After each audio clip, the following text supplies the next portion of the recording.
G'day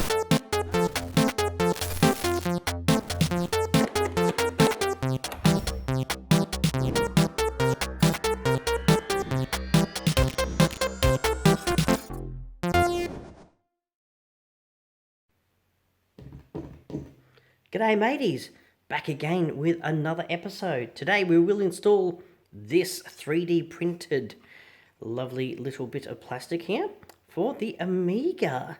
Inside we've got an OLED screen and a rotary encoder.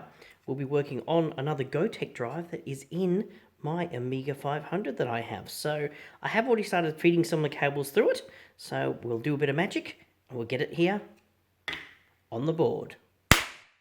There we go. So here is my Amiga 500 that I have. In the side, hopefully you can see that, we actually have a Gotek drive in here. It's got the LED display that comes with it, but you can't really see it. It's awkward if I put the OLED in here. I just don't like the idea. It's got a 3D mount. It's just, you can't see it. If you're at the front, if you're here typing and you need to then look around here to have a look, it's just silly. So what we're going to do, we've got this little gadget here, the OLED and the rotary encoder, and it's been 3D printed. So these little bits here, and then we'll push in and sit on there. It won't come off. It's nice and sturdy. Clip it off. So what I've done, I've run some cable through. We're going to solder those cables onto the pin headers in here, and if we lift the lid off, slide it that way just slightly, you'll see I've put the cables through. I've put some removable pin headers here, so if you want to take the whole cover off in the future once it's all connected, you can just undo them here. They're all color matched, so it's nice, straightforward. These other ends here, 4 of them will go to here. Another initial 2 will go on to here for the rotary encoder, but then there's some that need to go on here for the rotary encoder. I think there's 3 of them from memory. Now, the problem is if I put them on here and then try to put the lid on, there's not enough clearance. So what we're actually going to do, the ones that we need for the rotary encoder, we'll actually just cut these off. We'll actually solder them directly to here. It's not like it's going to need disconnecting, and if I do need it disconnecting, it can be disconnected at this point here, as I've already said. So it's fairly straightforward. The LED display that's in here, we'll just leave it in there. It's pointless. Just disconnect it and it'll stop dirt and dust going in. So that's what we're going to do today. So let's get organised. So we're back. So first thing we need to do is we need to strip these cables. So I've got a group of 4 here, which is for the OLED, and a group of 5, which is going to be for the rotary encoder. So what I need to do firstly, get out my cable strippers, and we just need to strip the ends of these so we can tin them and get them ready for the job. So let's see how we go. We just line them up, squeeze a little, and strip. And sometimes you don't get them all.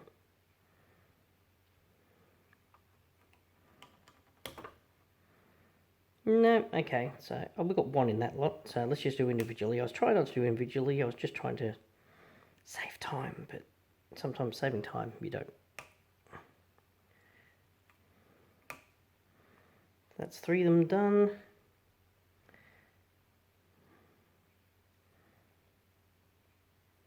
Actually,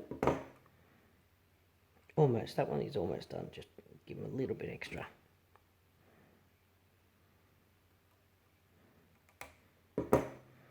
So that's that group of 4 done. Let's do the group of 5 now. These are a little bit too blunt to be doing all of them at once, but they're still very sharp.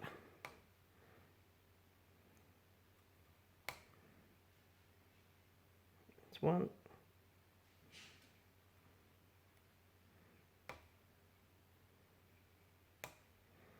2.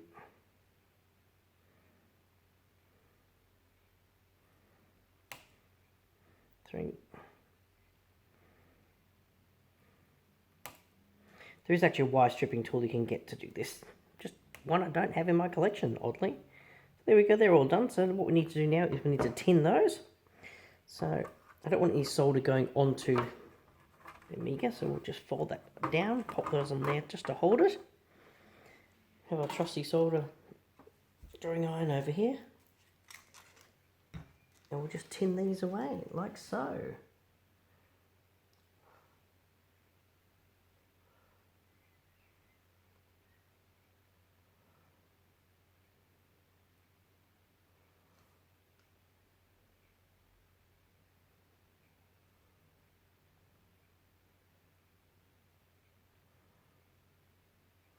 So by tinning, what we're saying is that we're actually adding a bit of fresh solder to the cable, and that then makes it easier to solder onto the surface. It adds a bit of the lead-based solder.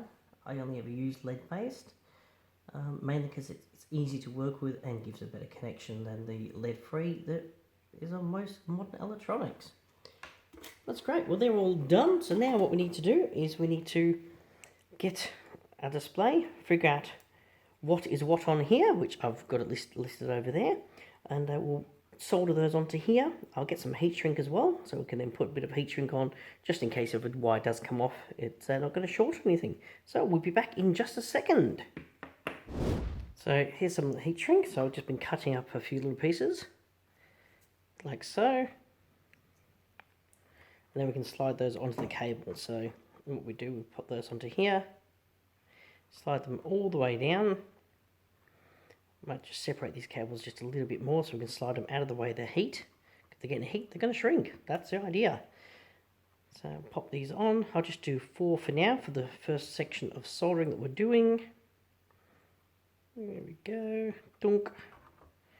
And dunk. So they're all on there quite well. So these 4 wires, we're going to be soldering them onto here.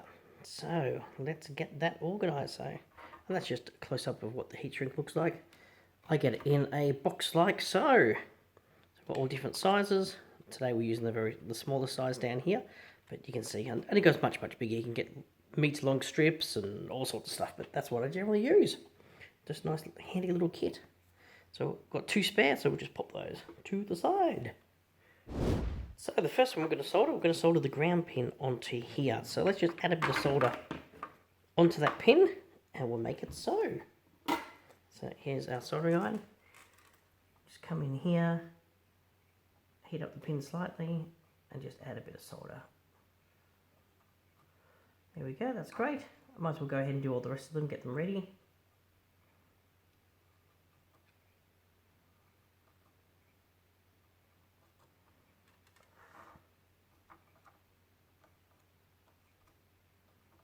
There you go, they've all got a little bit of solder on them now. So we'll get this ground wire, bring it in here, fold these others out of the way. He needs to go onto this top one here. So just hold him, get him in position.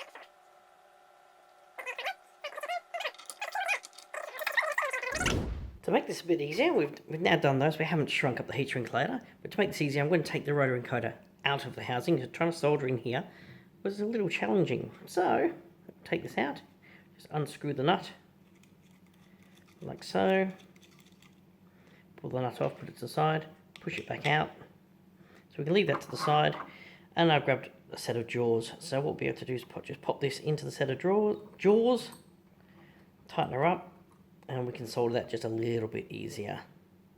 So, don't want it too tight, but tight enough so it holds it and it doesn't jiggle around.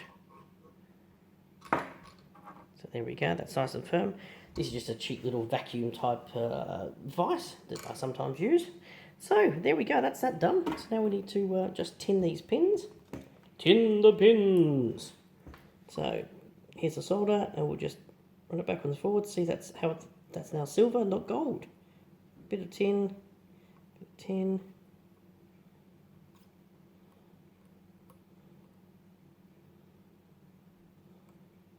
We've got a little put too much on, as you can see. Clear off. Good.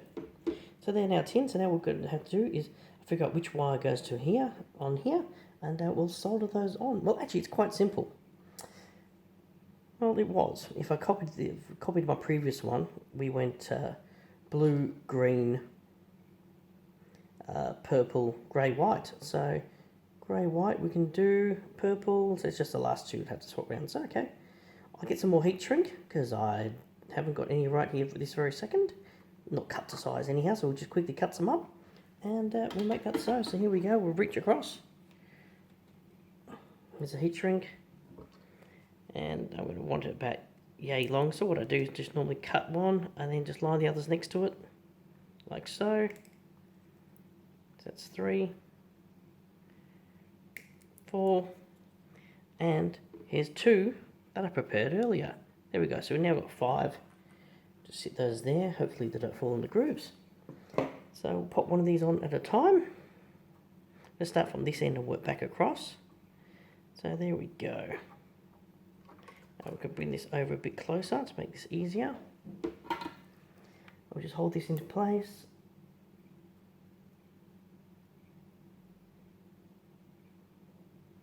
And like so. So see how much quicker and easier that is when you can actually get to it.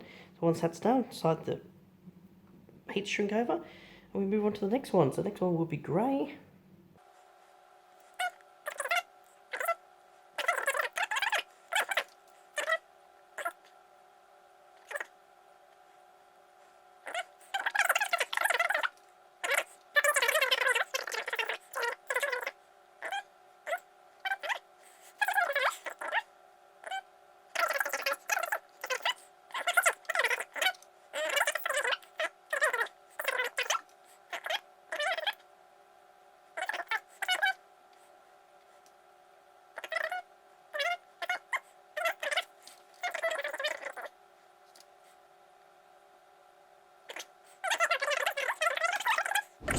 So here's the heat gun. This is just a really cheap, nasty one from a place we call Bunnings.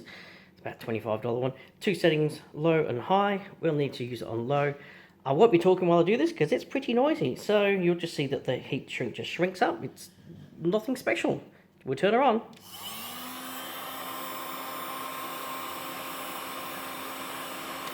As you see, that's all shrunk up. We'll do the next ones.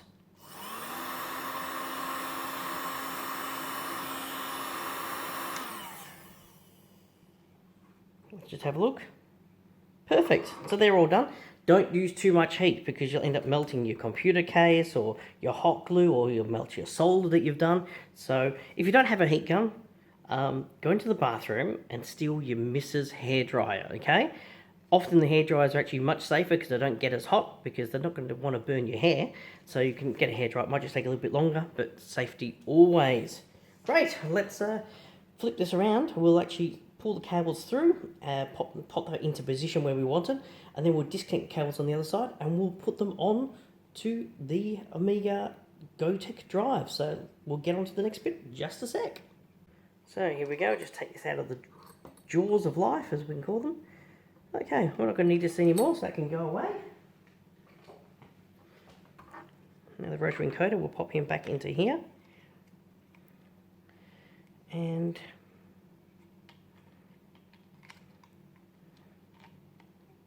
put him through. So put him on that angle there, so the cables won't protrude. Put that back on.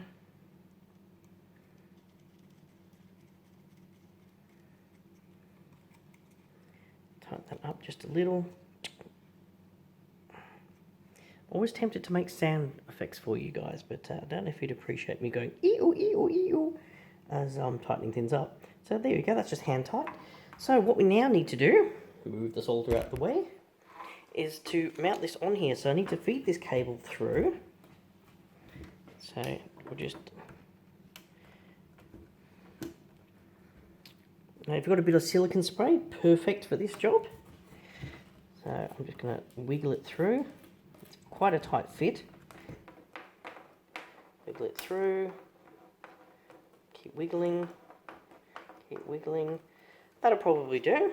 So we've got a bit of cable inside. So we now pop that into position. So I want that myself. I want it as far forward as I can. So it lines up there.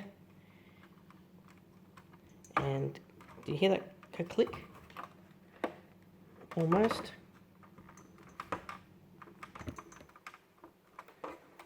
It's not. I did a dry fit. There we go. That's in there. But not quite going in the other side. Let's have a look why. There's a little bit too much cable. So there you go. Got some cable hanging out the back. So I'm just going to bit of jiggery pokery and we'll push that through and get things out of the way, and I'll back to you in just a sec. So there you go. After just a bit of more poking around, you can see that that's nice and snug all the way around, and we still have our cables coming through the back. So cables there, looking good. You can actually see the little prongs coming through, so that's great. So now we'll disconnect this side. Really simple, just pull. There we go. Straightforward, nice and simple, easy solution. So that means I could always pull, look, always take that lid off without worrying that I have to dismantle everything. So we'll put that aside and we'll bring the Amiga over. So we're back with the Amiga over. So now we know that the first 4 cables, these 4 here, are going to go to here. So we can just disconnect these and pop it away. So let's go in here, pop, pop, pop. Pull those away. Making old man noises. So those there, look, they're exactly the same as what they are. Same length. So we'll just hold on to those. We'll use them on another project. So what I now have to look at is what the colours are going to be here. So I know that the brown and the brown is ground and the red is going to be 5 volts. So let's have a look at our little, you have a printout here. Look at that. Diagram of it working. So red and ground, so we now know the ground is the pin at the top and the 5 volts at the bottom, so we lay them that way and then just push those 1 and 2. Beautiful. Then we've got our next 2 cables along, which are the yellow and orange. Hopefully you're not colourblind. If you're colourblind, you might struggle. And they now have to go into the next 2 pins. So we did them in the correct order. So boom, boom. So the next one should be SCL, which will be the bottom one. Like so. The next one is SDA, which will go on there like that. Look at that, nice and simple. Now the rotary encoder, there's information in here about that as well, but I can actually just look at my other one. So put this aside, and here's the rotary encoder that I have on the previous one that we did in another episode. So now I know if I'm looking at this, there's 2 pins, so the bottom one is the green, so we'll grab this one here. You can see if they rotated round, so the bottom one will be green. Push him on. Then the next one will be blue. Push him on as well. So there you go, so that's on. So then we're left with 3 wires. These 3 wires have to go back here. But as I said before, if I put these onto the pin headers, the lid won't fit on. It's just a little bit too tall, so the lid won't quite go down. So we're going to have to cut these off, like so. 1, 2, 3. So cut those off. They're just now waste. You can actually eject these with a little tool and pull them out, and then you can fit new ones into the plastics, but it's pointless. We'll just throw those away.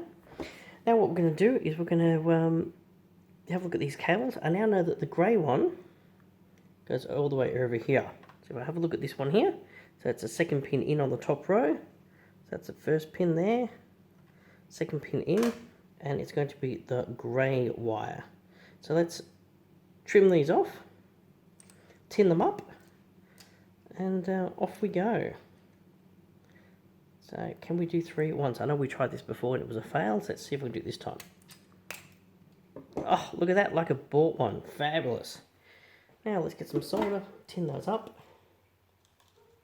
We'll need to get some more heat shrink. So I've got one bit there, so there might just be, and I've got a couple of bits over here, so we'll see how we go. Tin this up.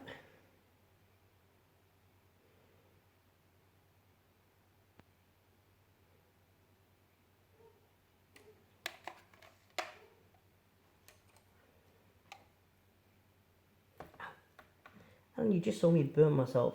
There you go. I do it occasionally. You do get fingers of asbestos over the years, the amount of times you will nick yourself with a soldering iron if you're not extra careful. Why I actually did that is what you didn't see. I'd actually just put on my magnifier just before I did that. So I didn't quite have my depth perception correct, and that's why I've just touched the fingers on the hot solder.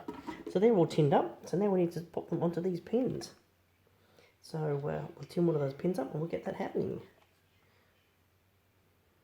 I'm actually going to come in from the side, I've decided.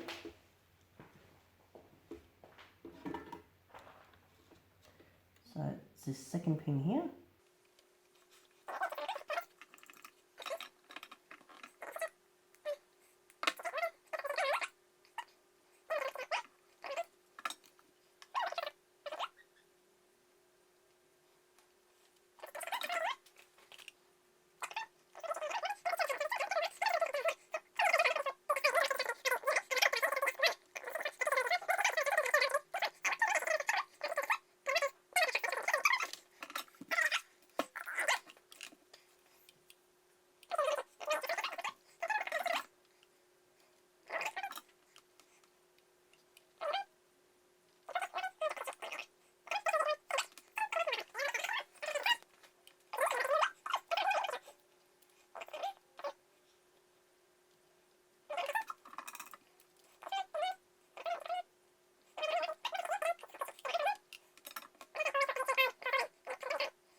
So heat gun time.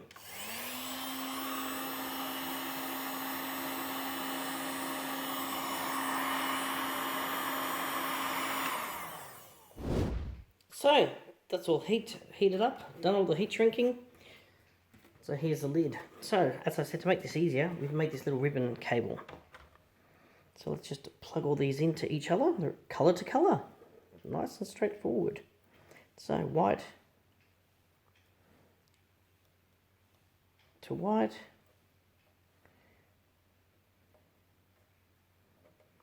Grey to grey. If I make a mistake in the colours, please tell me. Purple, or violet, or indigo, if you're a GameCube person. Blue, green.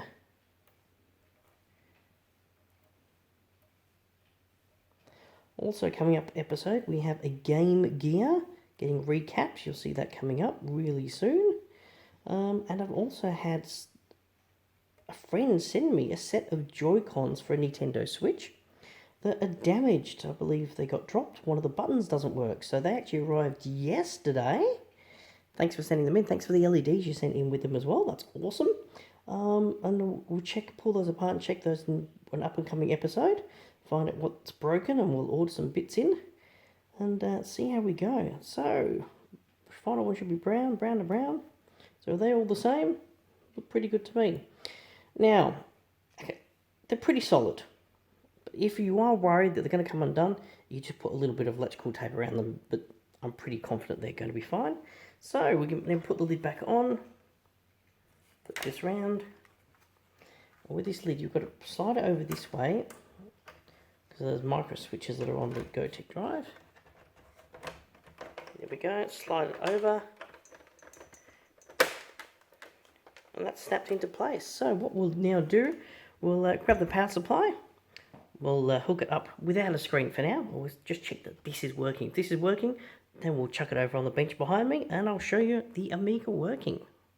So here is the Amiga with an old Commodore monitor on my kitchen bench. I don't have the original power supply for the Amiga, so what we have is a little Pico power supply with a breakout box. Now the Amiga needs 5 volts, 12 volts, and minus 12 volts. So just on the little board here, they're all marked. So then I've got the original power lead for the Amiga. So we just tap that in and off she goes. So what we'll do, we'll turn this on. I'll show you what happens. So you can see flash floppy, and it's going to automatically load off the USB. The best Amiga demo of all time, which is... I'm going to turn that music down because I don't want to get copyright striked even though it was generated. But here we go, so that's working perfectly. So no more floppy drive. Go check in there, lovely thing. It's all on there nice and tight. You can scroll through if you want it and select different image discs and so forth, but I won't do that because it will end up crashing the unit because it'll change floppy disks on it. But yeah, so it's working well. It does exactly what I wanted. Let's go back to a bit more of this demo. Here we go, this is the Amiga booting it up. And we got a crash because I changed. Remember how I fiddled down here? I changed the image file it was on, so it got confused. So there we go. So I won't touch that this time, so there you go, it's reading. And see how it's got the T? That's a track number it's reading off. See the light in the LED on the USB flashing away. And here's that demo again. This demo is just the bee's knees. Oh, hello, you can see my reflection. I'll move over. Don't need to see me. Remembering this is a 7 megahertz computer with stereo sound in the 90s. This is like when PCs had 8-bit mono sound. The stuff that this did was absolutely amazing for the time. And that's why I've got one. Part of my retro collection. Check that out.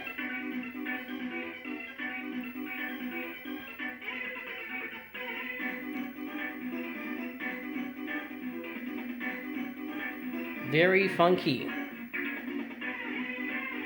So currently we're using a modulator on here to go out via video. I don't have a plug. We'll turn that down a bit more. For the back of this, this is what they use on the back of here, which is a DB23, which is a bit of a strange one. We're all familiar with DB25s. Here is a DB25. But Commodore, in their wisdom, used a DB23, which is practically impossible to get hold of. So I'm going to grab this one, and I'm actually going to shave off the extra 2 pins, use like a rotary tool or a Dremel or something. And then I can hook up my RGB Commodore monitor, and I will get a much better quality picture from it. So I'll probably do this in an up-and-coming episode. You'll see me cut it off, wire it on into the plug, and we'll plug it into a different monitor. So that'll be another episode in a couple of weeks' time. But there we go. So the Commodore Amiga with the nice little add-on screen is all working. So thank you very much for watching today, guys. Don't forget, click on the subscribe button, like, dislike, leave a comment. It's all welcome. Catch you next time.